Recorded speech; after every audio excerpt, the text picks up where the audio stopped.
Bienvenidos, buscadores de lo desconocido, a una nueva entrega de Enigma del Ayer. Bogotá no es solo una ciudad de millones de almas, es un laberinto de historias que se cuentan en voz baja, especialmente cuando la lluvia golpea el parabrisas y la ciudad se queda en silencio. Dicen que los taxistas son los verdaderos guardianes de los secretos de la capital, los únicos testigos de lo que ocurre en las zonas donde la luz de los postes no alcanza a llegar. Esta noche, nos subimos al asiento del copiloto para recorrer las calles más oscuras del sur, los túneles olvidados de la Jiménez y las curvas neblinosas que conducen al Salto de Tequendama. Prepárense para escuchar relatos reales, o quizás demasiado reales, de aquellos conductores que recogieron a un pasajero, pero terminaron llevando algo mucho más siniestro. Ajusten sus cinturones, apaguen las luces y miren bien por el retrovisor. Porque en las próximas historias de taxistas en Bogotá, puede que el pasajero que va atrás no sea de este mundo. Comenzamos. Relato número 1. La noche en Bogotá no es negra. Es de un gris amarillento, espesa por el smog y la llovizna constante que los rolos llamamos garúa.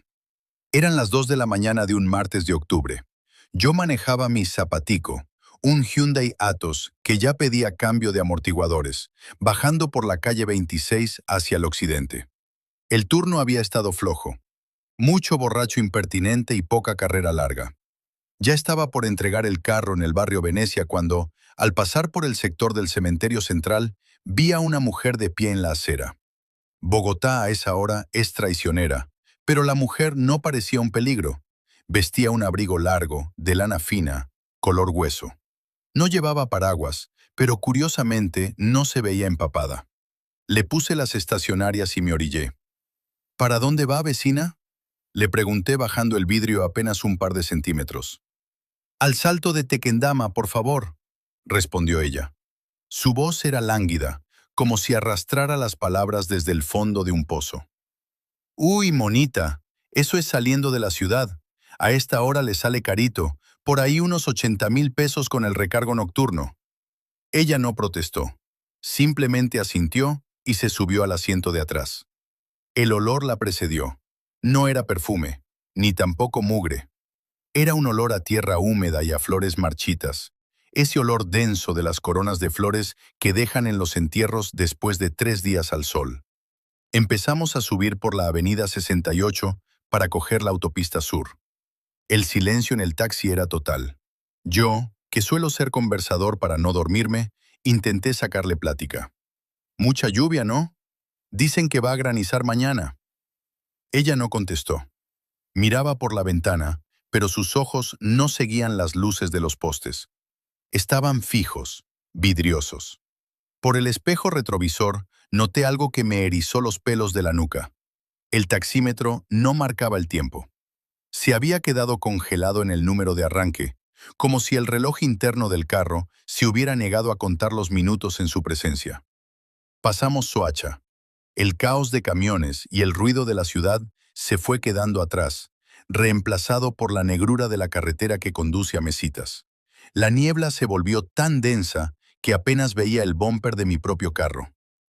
¿Vive por allá cerca del Hotel Viejo?, insistí, sintiendo un frío que no venía del aire acondicionado, que no sirve, sino de mis propios huesos. Mi familia me espera allí, dijo ella. Siempre me esperan donde el agua ruge. Llegamos a la curva del Salto de Tequendama. El sonido de la catarata cayendo al vacío era un estruendo ensordecedor en medio de la noche. El antiguo hotel, esa estructura gótica que parece colgada del precipicio, se alzaba entre la bruma como un colmillo de piedra. Me detuve frente a la baranda de piedra. El motor del taxi empezó a fallar, tosiendo, hasta que se apagó solo.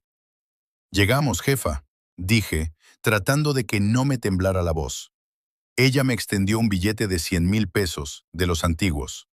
Al recibirlo, sus dedos rozaron mi mano. Sentí que me tocaba un trozo de hielo seco. No era frío humano, era una ausencia total de calor que me quemó la piel. «Quédese con la vuelta», susurró. Bajó del carro y cerró la puerta sin hacer ruido. La vi caminar hacia la baranda, justo donde el abismo se traga el río Bogotá. Me quedé un segundo contando el dinero, pero cuando volví a mirar para ver si entraba al hotel, ella ya no estaba en la acera. Había una caída libre de más de 150 metros y la mujer se había esfumado en el aire. Salí del carro, muerto de miedo, gritando por si se había caído. No había rastro de ella. En el suelo, donde se había bajado, solo quedaba un rastro de pétalos de azucena negros y un charco de agua lodosa. Regresé al taxi e intenté prenderlo. Nada. El radio se encendió solo, emitiendo una estática violenta que poco a poco se convirtió en un lamento. Una mujer llorando, pero no con tristeza, sino con una rabia ancestral. Miré el billete que me había dado. En mis manos, el papel moneda se estaba deshaciendo. Ya no era un billete de 100.000, era un pedazo de papel de diario de 1930, amarillento y quebradizo, con un titular que apenas se alcanzaba a leer. Joven de la alta sociedad se lanza al vacío en el Tequendama por desamor. Logré prender el carro de milagro y volví a Bogotá manejando como un loco, sin mirar atrás. Desde esa noche, cada vez que paso por el cementerio central a las 2 de la mañana, prefiero apagar la luz de libre. Porque a veces, por el espejo retrovisor, veo una sombra en el asiento de atrás, y el olor a flores muertas vuelve a llenar el taxi, recordándome que hay carreras que uno nunca termina de pagar. Relato número 2. Ser taxista en Bogotá te enseña que la ciudad tiene dos caras, la que corre afanada bajo el sol y la que se arrastra en la penumbra de las localidades del sur. Eran las 11 de la noche de un jueves lluvioso. Yo venía de dejar un servicio en el barrio Quiroga y bajaba buscando la avenida Caracas para ver si pescaba algo antes de guardar el carro. Al pasar por una esquina oscura, cerca de la zona de las marmolerías del cementerio del sur, vi a un hombre mayor. Vestía un traje gris, impecable pero pasado de moda, y sostenía un maletín de cuero gastado. Me llamó con un gesto suave, casi imperceptible. «Buenas noches, caballero», dijo al subir. Su voz sonaba como el roce de hojas secas sobre el pavimento. «Al cementerio de San Rafael, por favor, en el norte». «Uy, jefe, eso es un viaje largo a esta hora. Y con este aguacero la Boyacá debe estar pesada», le dije, ajustando el espejo retrovisor. Él no respondió. Solo miró hacia afuera, hacia las lápidas que se alcanzaban a ver tras las rejas del cementerio del sur. Lo que más me llamó la atención no fue su silencio, sino el frío que se filtraba desde el asiento de atrás. Mi carro, que suele ser un horno, empezó a empañarse por dentro de una forma extraña. A mitad de camino, por la altura de la calle 80, el hombre rompió el silencio. «¿Usted cree en las deudas, joven?», me preguntó sin quitar la vista de la ventana. «Pues, uno vive endeudado con el banco y con el dueño del cupo del taxi, ¿no?», respondí con una risa nerviosa. «No de esas, me refiero a las deudas del alma, a las promesas que se hacen frente a un cajón y que el tiempo no deja cumplir». Sus palabras me dieron un vuelco en el estómago. Miré por el espejo y por un segundo, su rostro me pareció diferente. No era un viejo, era una sombra con rasgos que cambiaban cada vez que pasábamos bajo la luz de un poste. De repente se veía joven, luego demacrado, y luego simplemente vacío. Llegamos a la entrada del cementerio de San Rafael, allá donde la ciudad ya se siente como campo. El portón de hierro estaba cerrado, custodiado por la neblina que bajaba de los cerros orientales. «Aquí es», dijo él. «Pero patrón, esto está cerrado. ¿Lo dejo aquí en la berma?». El hombre abrió la puerta y bajó. Antes de cerrar, dejó un fajo de billetes en el asiento, amarrados con una cinta de seda negra. «Gracias por el viaje. Mi esposa me espera adentro. Hoy cumplimos 50 años de casados y no quería que pasara la noche sola». Me quedé helado. Vi cómo el hombre caminaba hacia el portón principal. Lo vi atravesar las rejas de hierro como si fueran humo, sin que el metal hiciera un solo ruido. Se desvaneció entre los cipreses y las lápidas blancas que brillaban bajo la luna pálida. Con las manos temblorosas, agarré el fajo de billetes. Al tacto, el papel se sentía aceitoso y frío. Encendí la luz de la cabina, y lo que vi me hizo soltar un grito que se perdió en la soledad de la carretera. No eran billetes de curso legal. Eran papeletas de recordatorio de difuntos, de esas que entregan en las misas de 9 días. Todas tenían la misma foto, el hombre que acababa de llevar. En la parte inferior se leía, fallecido el 12 de mayo de 1974. Sus deudas han sido pagadas. Arranqué el taxi derrapando, dejando atrás el cementerio. Al llegar a mi casa, mi esposa me preguntó por qué olía tanto a incienso y a tierra removida. Desde ese día, cada vez que paso por una marmolería, acelero el paso, sabiendo que en Bogotá, los muertos también tienen afán por llegar a su destino. Relato número 3. Esta es quizás la historia más oscura que se cuenta en los paraderos de taxis de la avenida Primero de Mayo. Ya no se trata de fantasmas melancólicos, sino de algo que acecha en las alcantarillas y los túneles de Bogotá. Eran las 3 de la mañana de un domingo de lluvia ácida. Yo venía de dejar un servicio en el barrio Egipto y bajaba por la avenida Jiménez. A esa hora, el eje ambiental parece un río de sombras. Al llegar a la altura de la estación de Transmilenio de las Aguas, vi a un hombre de una estatura inhumana, envuelto en una gabardina negra que parecía absorber la luz de los faroles. Tenía el rostro oculto bajo un sombrero de ala ancha. Sacó una mano larga, con dedos que parecían tener demasiadas articulaciones, y me hizo la parada. Por puro instinto de supervivencia, debí seguir derecho, pero el carro se detuvo solo, como si los frenos obedecieran a otra voluntad. El hombre se subió al asiento delantero. El peso del tipo hizo que la suspensión del taxi crujiera como si hubiera cargado un bulto de plomo.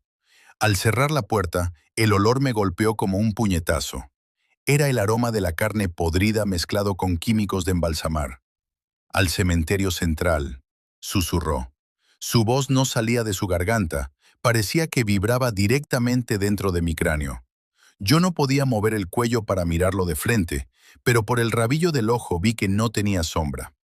La luz de los semáforos pasaba a través de su cuerpo, como si fuera una mancha de aceite en el aire. Mientras cruzábamos la carrera 10ª, el tipo empezó a hacer ruidos extraños. Un crujido de huesos rompiéndose y volviéndose a armar. Miré de reojo y vi que su gabardina no era tela.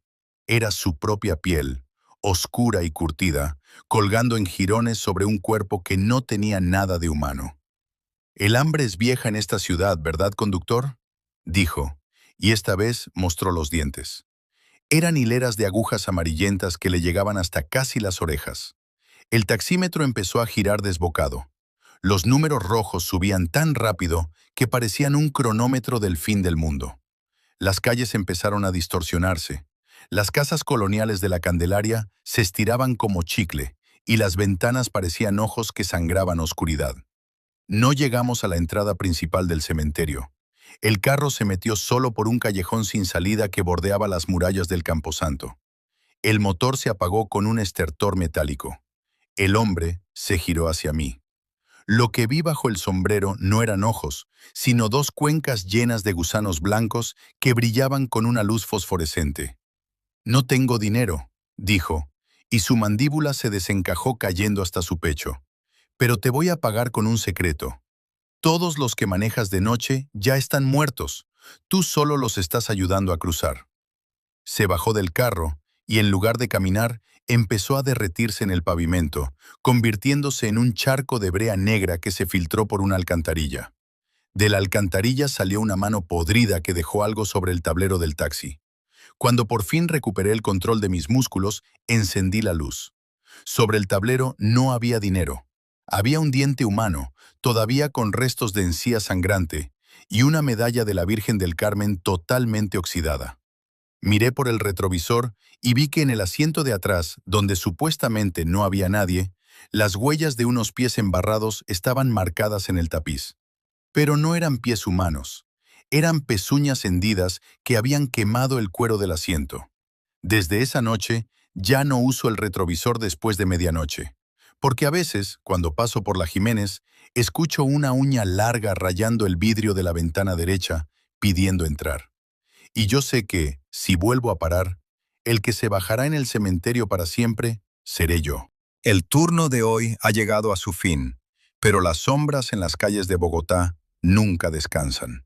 Muchas gracias por acompañarme hasta el cierre de este video. Si estos relatos te erizaron la piel o te hicieron mirar 2 veces al asiento de atrás, no olvides dejar tu like y suscribirte para no perderte ninguna de nuestras investigaciones. Tu apoyo es el combustible que mantiene este taxi rodando por las rutas más oscuras de la red. Los encuentros paranormales que sufren los taxistas en Colombia no son simples cuentos de camino. Son hombres y mujeres que pasan sus noches en soledad, enfrentándose a lo inexplicable en lugares cargados de historia y tragedia, como el cementerio central o las curvas del Tequendama. Muchas veces, el peligro no es quien aborda el vehículo con malas intenciones, sino aquello que sube sin ser invitado y que no tiene nombre. Cuéntame en los comentarios, ¿alguna vez has tenido una experiencia extraña en un taxi o conoces a alguien que la haya vivido? Estaré leyendo sus historias. Soy la voz detrás de Enigma del Ayer. Y recuerden, la próxima vez que tomen un servicio en la madrugada y sientan un frío repentino en la nuca, quizás no sea el aire de la montaña. Buenas noches y buen viaje.